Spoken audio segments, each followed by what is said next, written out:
অনেক অনেক দিন আগে এক গভীর জঙ্গলে বাস করত এক গর্জন করা বাঘ ও চালাক শিয়াল। আজ তাদের একটা মজার গল্প শোনাবো। আহা, খুব ক্ষুধা পেয়েছে, কিছু একটা খেতে হবে, কিন্তু কোথায় পাই?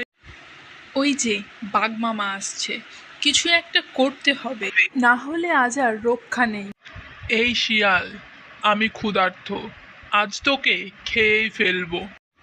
আরে বাঘ মামা, আমি তো খুবই ছোট, আপনার মতো মহারাজের জন্য বড় কিছু দরকার।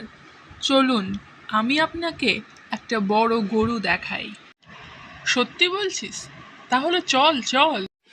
চালাক শিয়াল বাঘকে নিয়ে চলল একটি ঝোপের দিকে, যেখানে আগে থেকেই একটি বড় গর্ত ছিল। এই দিকে চলুন মামা, গরুটা এই গর্তের ওপারে আছে। ও মা গো, আমি তো পড়ে গেলাম। চালাক হতে শিখুন বাঘ মামা, চালাক হতে শিখুন, আর ছোটদের কখনো হেয় করবেন না। শয়তান শিয়াল, তুই আমাকে ঠকালি। তোকে আমি দেখে নেব বলে দিলাম, তোকে আমি দেখে নেব। এই গল্পে আমরা কি শিখলাম বন্ধুরা? অহংকারের ফল কখনো ভালো হয় না। চালাক ও বুদ্ধিমান হওয়া উচিত, আর ছোটদের সম্মান দেওয়া উচিত।